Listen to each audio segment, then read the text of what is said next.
Bienvenue dans ce nouvel épisode où je vais vous expliquer les différences entre le ski alpin et le ski de fond. C'est vrai que le ski alpin, tout le monde connaît à peu près, c'est descendre une piste à fond de ballon avec des skis. Mais le ski de fond, même c'est pas très bien connu, les gens se posent des questions, vous avez certainement des idées reçues. Est-ce que le ski de fond est difficile à apprendre? Est-ce que c'est un sport ennuyeux? Alors je vous rassure, pas du tout. Et je vais vous expliquer en quoi c'est bien différent du ski alpin et comment on peut s'éclater en ski de fond. C'est parti! Bienvenue dans cette vidéo, je suis Marlene, passionnée de ski de fond depuis 21 hivers. Alors, c'est quoi la différence entre le ski alpin et le ski de fond? Alors déjà, le ski de fond, les skis sont beaucoup plus longs et plus fins que le ski alpin.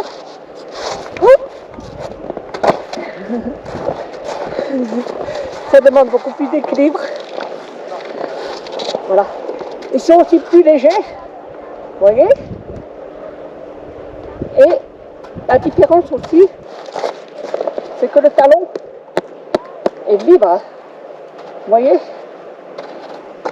Donc on a des simples chaussures. C'est pas une grosse botte rigide comme le ski alpin. En skating, on peut avoir des bottes un peu plus rigides, mais ça reste quand même modéré. Là, c'est du combi. C'est-à-dire que mes chaussures, elles peuvent faire à la fois du classique et du skating. Donc, elles sont assez souples. En classique, les chaussures sont souples. En skating, elles ressemblent un peu plus à des bottes rigides. Voilà, le bâton aussi plus long, parce qu'on s'appuie sur le bâton pour se propulser. Le différent en ski de fond, c'est qu'il n'y a pas de remontée mécanique. Donc c'est tout par la force des jambes et des bras. Il faut remonter les pentes. Donc c'est un sport cardio. On fait travailler l'endurance, la respiration. C'est un sport aussi, on est beaucoup plus connecté à la nature que le ski alpin. Pourquoi? Parce qu'on n'est pas d'attente pour prendre le tire-pèse ou le téléski. Donc regardez les paysages, cette forêt, c'est très beau, très apaisant aussi, relaxant.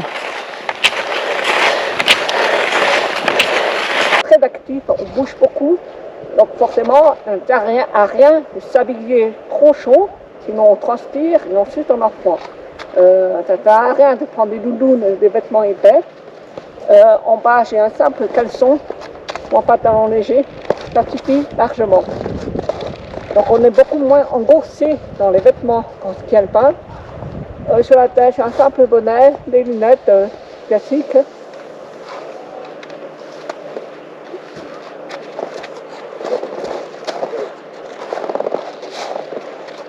Voilà l'autre différence. Alors en ski de fond, il y a deux styles. Il y a ce qu'on appelle le skating ou le pas de patineur. On dit aussi le style libre, c'est-à-dire en fait il y a différents pas et on travaille, on avance sur cette partie de la piste. Donc en général c'est côté gauche de la piste. Et à côté, on a ce qu'on appelle des traces, des rails, où on met justement le ski dans les traces pour avancer.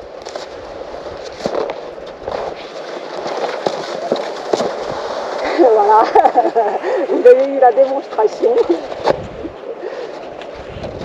Et il faut savoir que les skis de fond qui servent à faire le skating ne sont pas les mêmes que ceux qui servent à faire le classique, parce qu'ils ont une structure un peu différente. En général, les classiques, on appelle aussi ça le style alternatif. Les skis sont plus longs, ils ont une pointe un petit peu plus relevée. Alors il y a plusieurs façons, il y en a qui ont des peaux, c'est-à-dire des peaux synthétiques qu'on enlève. D'autres sont des écailles, comme ceux de ma fille. Ouais, voilà.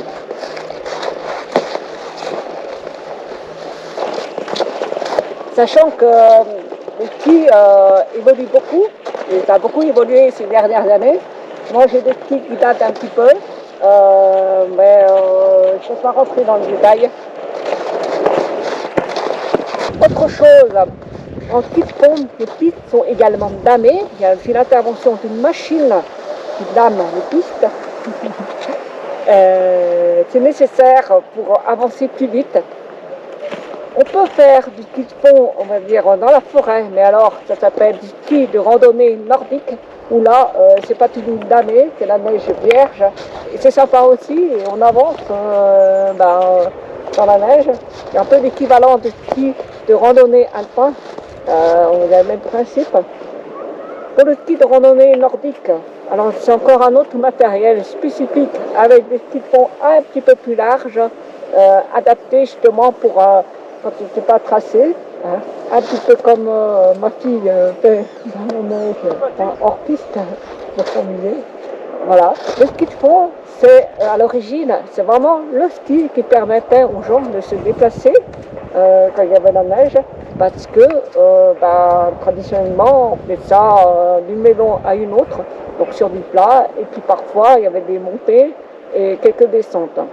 Donc c'est vraiment l'ancêtre du ski, contrairement au ski alpin qui a été inventé, on va dire, assez récemment, où là le but est vraiment de monter une montagne, mais pas par soi-même, sauf en ski de rando. Et puis surtout le but est de descendre la montagne. En ski de fond, c'est plutôt l'inverse, on est très mobile. Une différence entre le ski alpin et le ski de fond, c'est que le ski de fond en général il se pratique sur des zones plus vallonnées, avec des pentes moins fortes, voire plates, donc au fond des vallées, le long des rivières pour les Alpes, ou sur les plateaux. Dans le Jura, c'est plutôt relativement plat, ou en Auvergne, sur les sommets. Donc c'est la différence par rapport au ski alpin, donc on n'a pas de fortes pentes, mais on a aussi des belles côtes. Je parle surtout pour les Alpes, où on peut avoir des côtes qui montent. Là, bon, ça sollicite bien le cardio et les jambes et les bras. C'est sympa. Si vous aimez faire les sports d'endurance comme le vélo, comme le trail, la course à pied, la marche nordique, vous allez adorer le ski de fond, parce que c'est vraiment le même principe. Il y a aussi cet effort, ce dépassement de soi, c'est aussi cette connexion avec la nature, ce calme. Et c'est ça aussi que j'apprécie beaucoup dans le ski de fond, et qui fait que c'est différent du ski alpin. Voilà, j'espère que j'ai écrit plus d'informations dans un article qui reprend tous ces points-là, pour vous expliquer aussi les différences avec le ski alpin, car c'est vrai que le ski de fond n'est pas très bien connu. Pendant le Covid, c'était le seul ski qui était autorisé à être pratiqué, mais pour autant, il n'y a encore pas beaucoup de gens qui connaissent. Donc je vous invite à découvrir ça. C'est aussi un sport familial par excellence. On peut le faire avec les enfants s'amusent très fortement. Voilà. C'est très accessible, parce qu'en commençant par le ski classique, parce qu'en fait, il suffit de savoir marcher au départ. Si vous savez marcher, vous savez faire des choses. Voilà. Les rails, ça me vide. Voilà.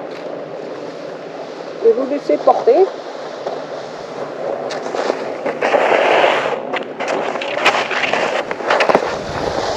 Il y a quand même quelques petits fondamentaux à maîtriser, c'est le chasse-neige. Forcément, pour savoir vous arrêter, pour votre sécurité et pour celle des autres. Mais ça vient assez vite. Le ski classique est très accessible, même si vous n'avez jamais skié, jamais été à la neige, c'est à votre portée, quel que soit votre âge, petit ou grand, pas de problème. Et puis, bien sûr, sur mon site, vous allez trouver toutes les informations. Vous pouvez également me poser toutes les questions en commentaire, je répondrai volontiers, parce que je trouve que ce sport est tellement passionnant. Voilà. Que j'ai vraiment une passion pour le ski de fond que je souhaite vous faire partager. Ça me permet aussi d'évacuer tout le stress que vous avez au travail ou dans votre vie au quotidien. et vraiment de bénéficier, de profiter de ce magnifique paysage. C'est vraiment top. Et ça permet de passer l'hiver tout en douceur, de manière sportive, de manière apaisante. Hein. Ça permet d'éliminer tous les petits kilos qu'on peut prendre à droite à gauche. C'est vraiment très bénéfique à tout point de vue. Donc je vous invite vraiment à faire du ski de fond, à découvrir si vous ne connaissez pas. Et je vous accompagne pour ceci avec plaisir. Alors le ski de fond, vous pouvez le faire en mode pépère, découverte de la nature, faire des pauses tranquillou. C'est souvent classique, mais le classique, ça peut être aussi très sportif. Et puis le ski de fond, vous pouvez le faire aussi en mode plus dynamique. Vous lancez des challenges en faisant du skating, pas de patineur. Forcément, c'est un style dynamique. Comme les champions font tout ça. C'est un peu plus difficile à apprendre au départ, mais on progresse très vite et surtout, c'est très motivant. Vous ne savez pas par où commencer pour vous lancer en skating, alors téléchargez mon guide gratuit. Faites-vous plaisir en skating. Vous aurez toutes les clés pour bien commencer. Ne prenez pas de patineur et surtout pour éviter les erreurs de débutants. Sublimez votre hiver grâce au ski de fond.